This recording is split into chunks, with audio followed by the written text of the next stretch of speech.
Have you ever been asked what your favorite game mode in Garry's mod is? You probably couldn't think of anything to answer with, that or you just said the first game mode that came to your mind. So what makes a game mode fun, objectively and subjectively? Is it the nostalgia, the fun of the good old days? Is it the community itself? Maybe it's just something to do with the gameplay. I am not going to be answering that question today. However, if you've been subscribed to me since the early days of this channel, you would know that I'm a huge fan when it comes to unpopular game modes. I have even made 2 videos on the topic. I didn't want to milk the same content dry, so I decided to make different videos. Nevertheless, there has been one game mode that I've been keeping tabs on since late 2022 that I haven't seen that many videos on. Hereby, I present to you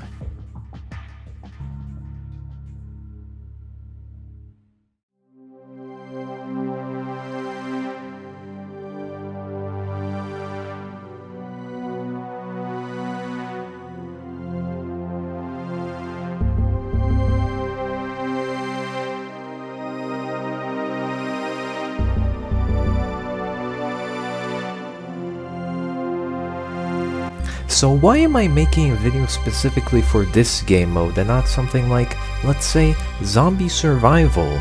Well, the thing about this game mode is that it's unique on its own, something that was never experimented upon in Gmod.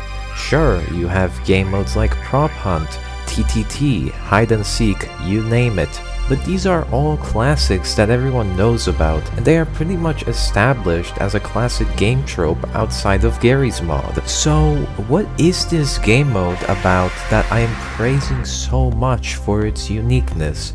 The best way I can describe it in a few words is Dead by Daylight, but good.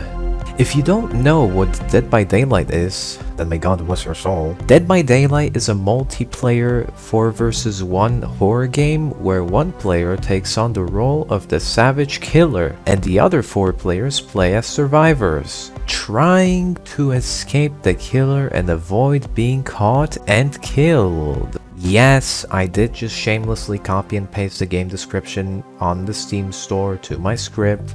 I am sorry. This is essentially what SlashCo is. There's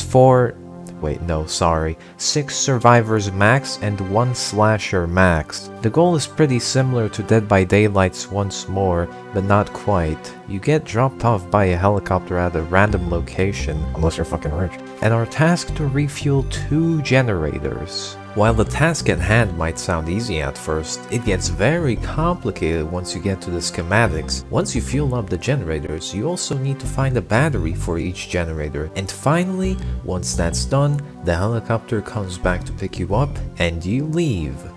Now you may be asking yourself, but if it's 6 survivors against 1 guy, how's it balanced? I'm glad you asked. The game mode scales its difficulty based on the amount of survivors, so if the round is a 1v1, you'll generally have an easier time fueling up the generators. If the round is a 6v1, your life might be a living nightmare. There are 3 different slasher classes, which I'll get into later, and there's 16 different slashers overall. There are also random items that spawn at various locations around each and every map to hopefully tip the balance towards the survivor's favor. To summarize how the game mode works, you launch the lobby map and invite 7 other random people. You're ready up as either a slasher or survivor. If everyone ends up picking survivor, someone will randomly be assigned to be a slasher, and vice versa. Once the game starts, you're taken to the briefing room where you'll be shown everything you need to know about the slasher.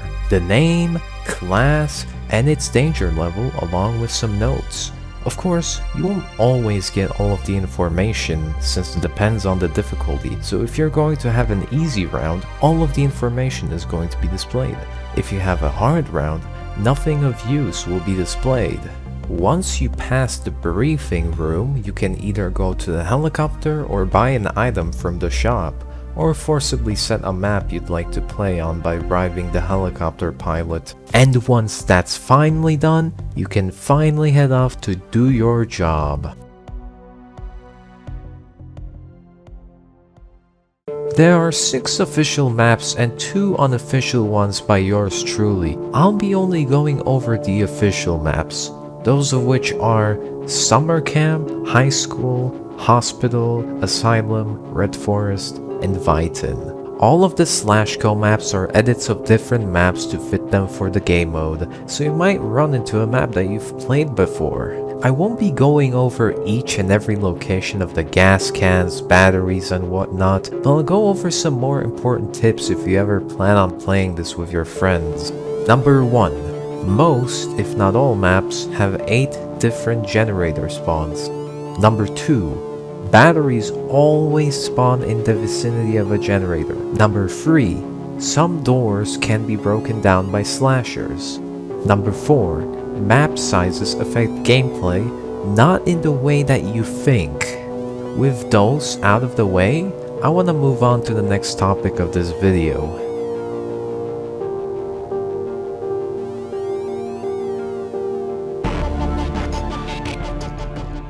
As I mentioned earlier, there are multiple items that can help you and your team survive the impossible. Ranging from a simple boost to invisibility, there are a lot of items, 17 in fact. Starting off with the baby, not that the baby can teleport you to virtually any random location on the map. However, there's a catch. Every time you use the baby, your health halves. And the lower your health is, the higher the chance becomes that you spontaneously die from it. If you happen to die from attempting to use the baby, the slasher will be teleported to a random location instead. Next up, the distress beacon. The distress beacon is quite a simple item. Once a single generator is active, you can call off the mission and get the chopper to arrive early. You can only use it once one generator is up and running, although you have 2 other options to consider. You can either use the beacon when you're the last man alive, or while your teammates are still alive. The key difference being that if the beacon is used while your teammates are still alive, it will take a long time to arm, and the slasher will be able to destroy it. If you're the last man standing, it will arm instantly and the slasher won't be able to destroy it. 25 benadryl. Only use this item if you're a masochist. Cinder Block. Alright, this one is actually simple. The sole purpose of this item is to break windows with it. That's about it. Or alternatively, you can try to slow down the slasher by throwing it at him while you're being chased, I guess. Cookie. The cookie increases your gas can pouring rate, meaning that you'll be able to fuel up a generator faster. There's also a slasher that likes this item. Deathward. If you die, you'll respawn. This only happens once, and once the Deathward is used, it takes up your item slot, meaning that you won't be able to pick up any other items. Devil's Gamble. Gamble your life away, wink wink. The whole gimmick of this item is to literally just pray that you've got God tier luck. Once the die is used, you'll get a random effect. This can range from getting gas cans to instantly ending your life. Signal Flare. I haven't mentioned this by now, but you're actually able to ping things as a survivor. Things such as slashers, other survivors, generators, you name it. You can only ping one thing at a time. This is where the Signal Flare comes into play. Once you use it, it gets displayed for everyone on the map. You can also move it so it can be used strategically. Fuel can.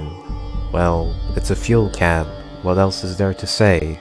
The jug? I don't want to talk about it. Lab-grown meat. Consuming this, which I don't recommend, this looks like an alien liver, grants you supposed temporary awareness for survivors, slashers, and generators, which basically means that you get temporary wall hacks. Mayonnaise. Mayonnaise grants you a large health boost that decays over time. Milk Jug.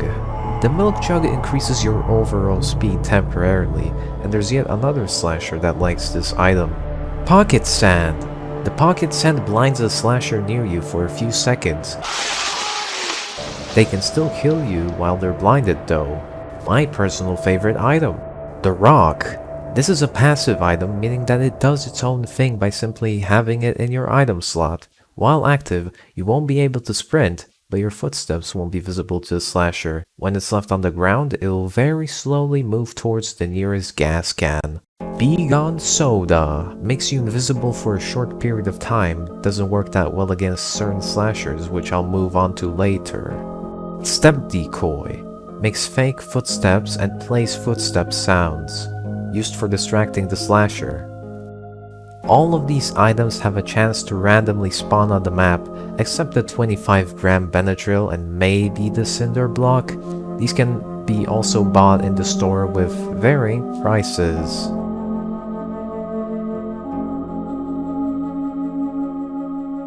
Earlier in this video, I've mentioned 16 different slashers and free classes. The following free classes are 1. Cryptids, 2. Demons, 3. Umbras. Let's start off with Cryptids. Cryptids have simple abilities to help them kill you. They're not complex or anything, so most of the cryptids that you happen to run into will just have a different gimmick that will give them an easier time getting you. Demons, on the other hand, start off on the weaker side, having to consume items to increase their power, meaning that if you run into a specific demon that likes cookies, more cookies will spawn on the map. So in summary, demons need to not only kill the survivors, but also find and consume the items to increase their power. Umbras are by far the deadliest slashers. The power of slashers of the Umbra class grow as the game progresses, and by game progress I mean how many generators you have powered up or fueled up. Now that we have the free slasher classes out of the way, let's talk about the slashers themselves. As I mentioned before, there are 16 slashers, all of which have different gimmicks to accommodate their playstyle. I'm going to go over them now. Abomignat, Amogus, Bababooey, Borgmire, Criminal, Dolphinman, Free Smiley Dealer, Malo 7, Manspider, Princess, Sid, Speedrunner, Thirsty, Trollge, Tyler the Watcher.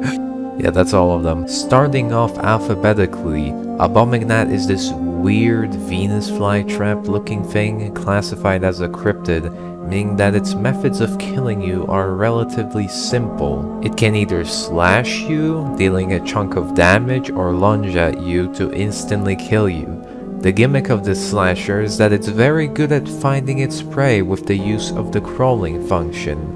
Once in crawling mode, Abomignat will not be able to lunge, slash, or chase until crawling mode is disabled. Furthermore, its vision loses color during crawling mode, and crawling mode will instantly end once it reaches 0 velocity. It's pretty easy to spot Abomignat as its eyes glow and its skin is a bright red color. Besides crawling, it can also just initiate a normal chase to cut the distance to you. Abomignat is one of the easier slashers to avoid, that's why it's ranked as a moderate level threat. Not much else to add, let's move on to the next slasher.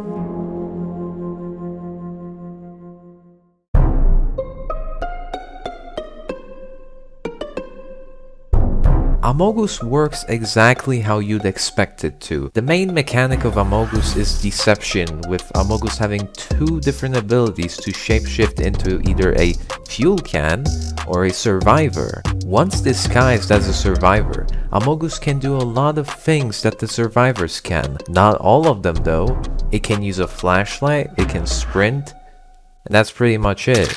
It can only kill a survivor when it's standing still. If you play your cards right as Amogus, you can pretty much win the entire game by just being disguised as a survivor. Disguising as a fuel can is something. It's not really useful for anything besides maybe surprising the survivors or sneaking up on them. Amogus is classified as a moderate cryptid, so you shouldn't have a hard time going up against the slasher. It also makes a loud sound whenever it transforms and has pretty loud footsteps.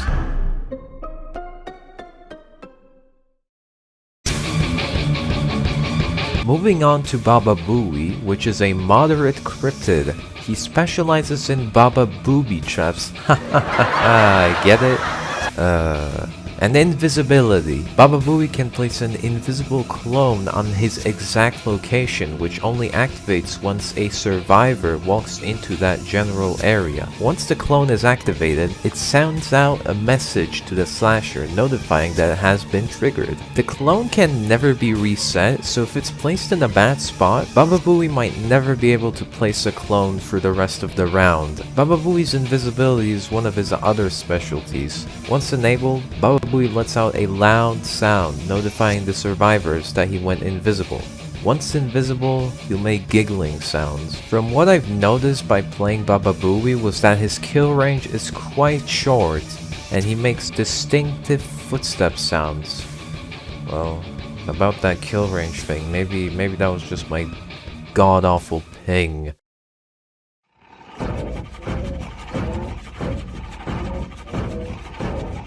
Borgmire. Borgmire is a devastating cryptid, with his playstyle being very simple. He can punch and he can throw, nothing less, nothing more. His punch deals quite the punch, haha, and his throw relies on fall damage that the survivors take. As you could probably tell, Mayonnaise shines against this slasher, and Borgmire's eyesight is pretty terrific, meaning that your best chance at losing him is by turning your flashlight off and hiding in a dark area. Borgmire is also very good at cutting distances once he's close, so he'll be getting closer and closer to you. His normal walk speed is pretty slow compared to other slashers. And speaking of other slashers, here's a piece of trivia. Borgmire is actually an original creation and not just a meme from the internet compared to all of the other slashers on this list. Criminal,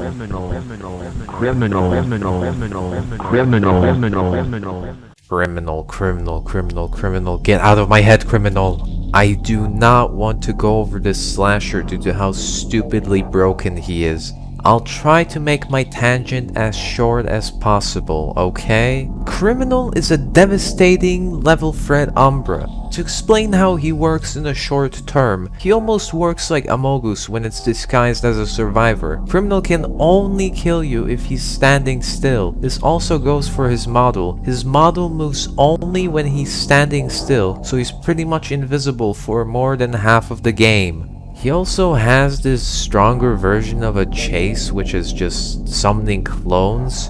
Once he's summoning clones, you guessed it, clones of him will start appearing in his general vicinity, and he'll get a huge speed boost.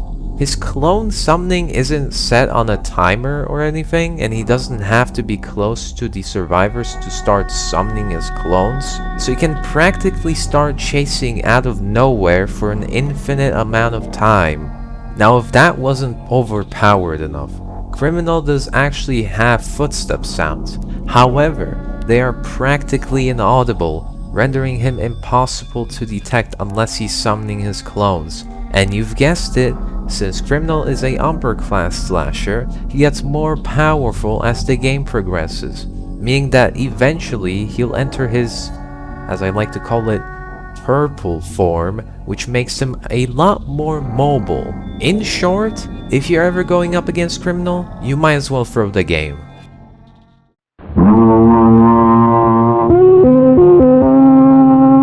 Up next, Dolphinman. Dolphinman works in a funny way, but he's not really in the best shape right now in terms of balance. Dolphinman is a considerable level threat, classed as a cryptid. He works in a similar way that another slasher does, but I'll get into that later. His whole shtick is hide and seek, meaning that instead of him being the normal find the survivors and kill them slasher, the roles are reversed. The survivors have to find him to prevent him from building up his hunt meter. Hunt meter is built by, you guessed it, Dolphinman hiding. The longer he hides, the bigger the meter gets. Once Dolphinman is found, he can finally start chasing, not before letting out whatever the hell this sound is.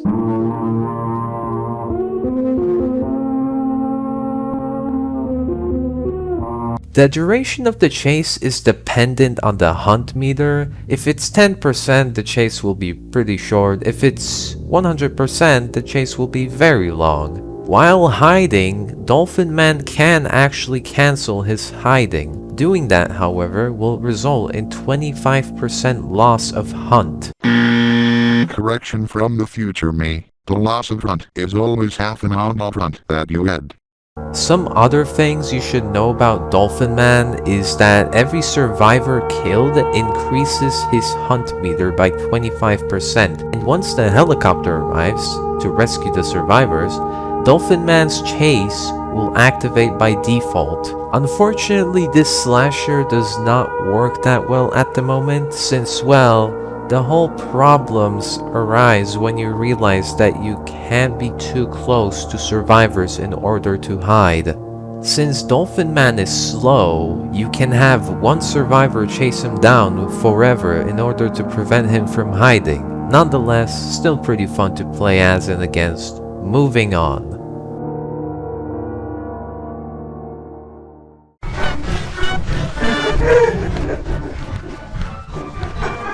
Free Smiley Dealer is a considerable level threat cryptid. This is one of the more interesting slashers on this list. His whole deal being able to spawn nextbots, or rather minions. Once a minion is placed, Smiley Dealer will get a cooldown on his ability. Zany and Pensive are the same in terms of speed, but they do differentiate in what they do. Zany will chase down the survivors and deal damage to them. It takes 2 Zanies to kill a survivor unless they obviously have Mayo on them. Pensive, on the other hand, is a little bit more forgiving by simply slowing you down to the speed of an underpaid McDonald's worker. Both minions alert Smiley Dealer when they see you, and I might be wrong on this, but I think they keep his chase on if they see you. Free Smiley Dealer is one of the slower slashers when he's not chasing, so he has to rely on his minions to get kills, hopefully.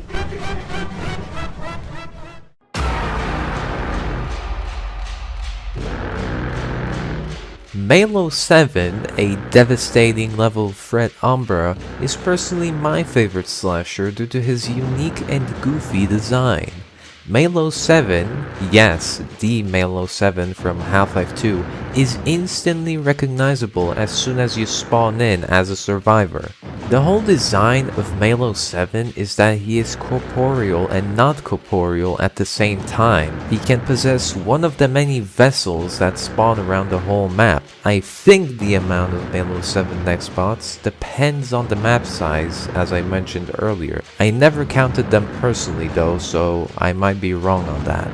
Anyway, Malo 7 makes very distinct sounds when he's possessing and unpossessing a vessel, and it's usually easy to tell which Malo 7 is the faker since nextbots move in a fixed pattern. Malo 7 is classified as an Umbra, meaning that he's weak at the start of the game. Weak in the sense that if he chases you for a long period of time, he'll eventually transform into his so-called true form that is slower and doesn't insta-kill anymore. As the round progresses, it'll take him longer to transform into that form when he's chasing you. That true form also gets reverted as soon as he unpossesses the vessel he was in.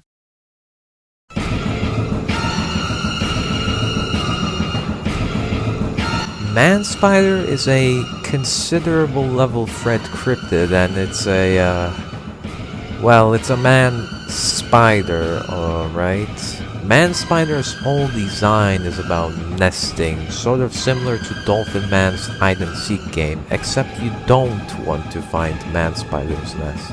Once Manspider has nested, it cannot move until it either cancelled its nest or you found its nest. If you happen to find Manspider nesting, you become its prey, which will highlight you out of all the survivors. Manspider cannot chase anyone unless someone finds its nest or walks near Manspider for too long.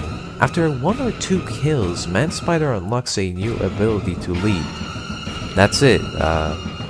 That's all there is to Manspider. I guess something else I can tell you is that Manspider has one of the louder footstep sounds, so it's easier to spot it.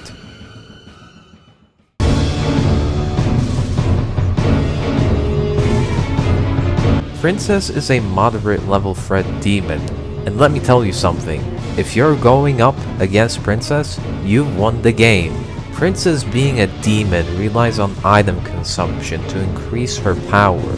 In this particular scenario, Princess increases her power by mauling babies. However, she can only do so while in chase mode.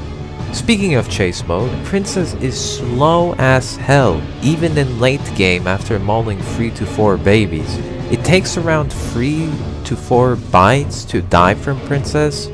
And let me tell you something, it ain't easy to bite people when playing as her. The hit detection is odd and the eyesight is one of the worst, maybe even worse than Borgmire's eyesight, which is kind of ironic if you think about it. Since dogs have better peripheral vision than humans, Princess can bust through doors and catch up to the survivors once she has mauled enough babies, but honestly, you'll probably be done with the generators before that can happen.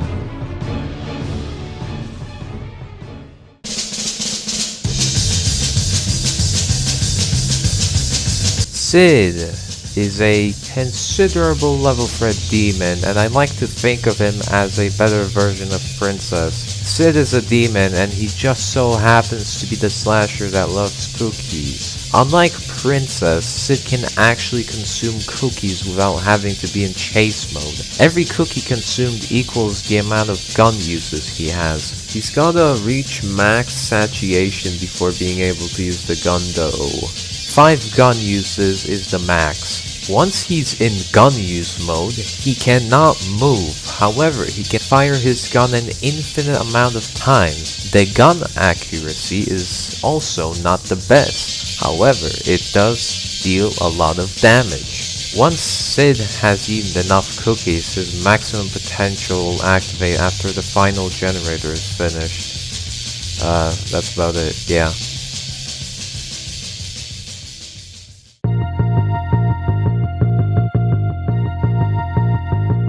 Speedrunner, also known as Dream, is a devastating level threat cryptid. Playing against Speedrunner is the literal definition of race against time.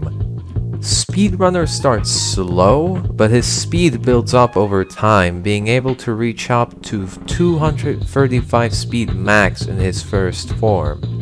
Once he has reached 235 speed, he can either sacrifice it all for RNG or keep it to chase the survivors. If RNG sacrifice is used, he either enters his second form or instantly enters his third and last form. If he enters his second form, he'll get more deformed and will be sent back to 0 speed. However, his speed will build up faster and his max speed will be 275. He can once more use RNG sacrifice after he has reached max speed, which will guarantee his last form. At his last form, Speedrunner will be able to reach up to 450 speed, and his overall speed will build up very fast. He will also emit a bright green color while looking very deformed.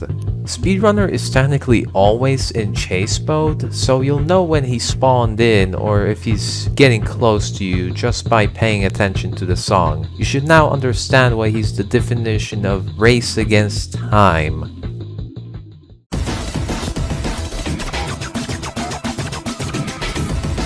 First, he is a considerable level threat demon. Just like Sid, he can consume items on his own without having to be in chase mode. First, his favorite item is milk, which he has to consume in order to quench his thirst. He also has a separate meter called Milkies. If the meter is filled out and he reaches full thirst, his vision will be deep fried and he'll reach a walk speed nearly equivalent to his chase speed.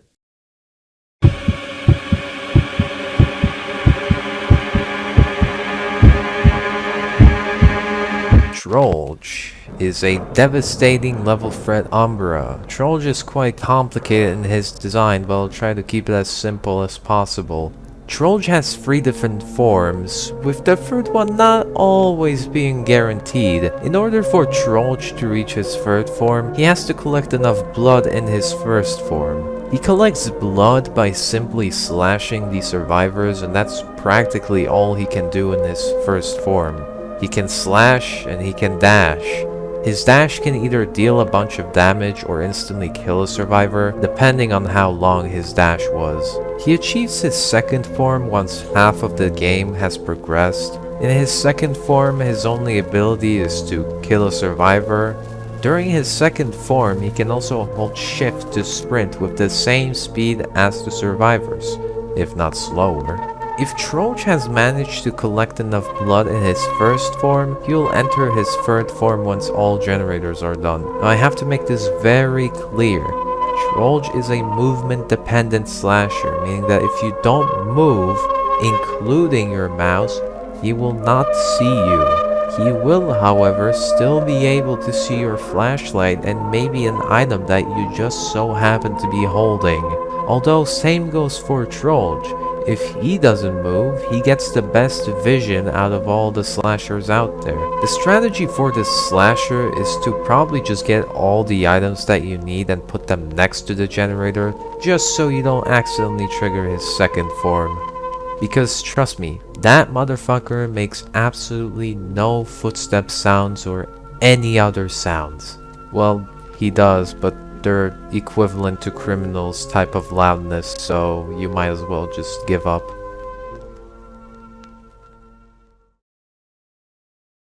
Sometimes you gotta close the door to open a window. Tyler is a devastating level threat demon. If you remember what I said during Dolphinman's overview, this is the better hide-and-seek slasher.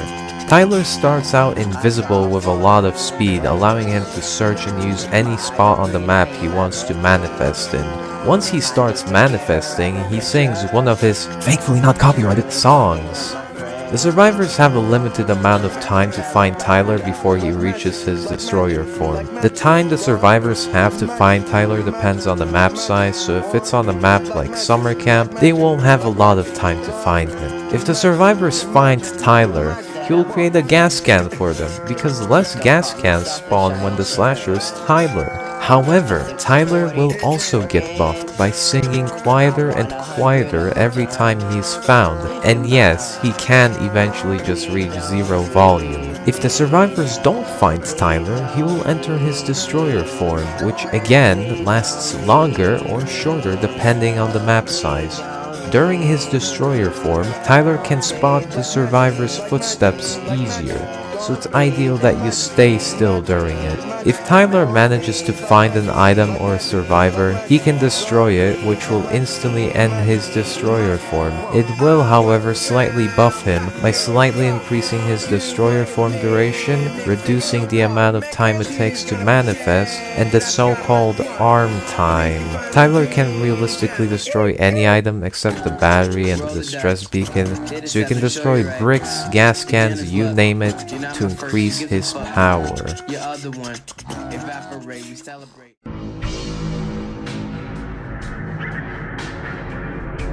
The Watcher is a considerable level threat Umbra. The way the Watcher works is not that complex. Every 2 minutes or so he gets to use his ability called Survey. Once used, the Watcher gets to see where the survivors are for a few seconds, and the survivors get notified about that too. If the Watcher is being, well, watched by the survivors, he gets slowed down, doesn't matter if he's in chase mode or not. The Watcher also has stalk time, which he gets by stalking the survivors. After he gets enough of it, he unlocks a new ability called Full Surveillance, which puts him into permanent chase mode after it's used.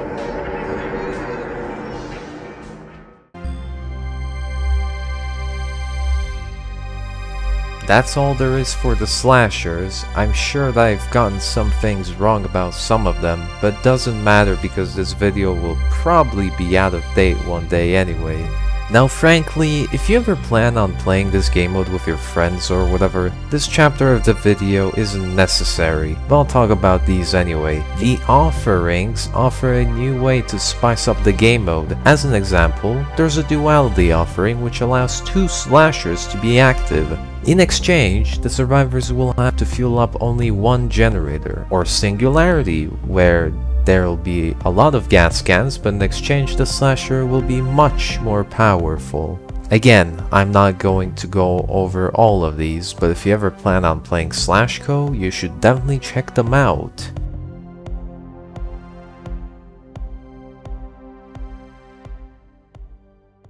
Well, I reckon that's that. It's October and Halloween is around the corner, so this might be the perfect thing to play if you've got nothing better to do, just like me.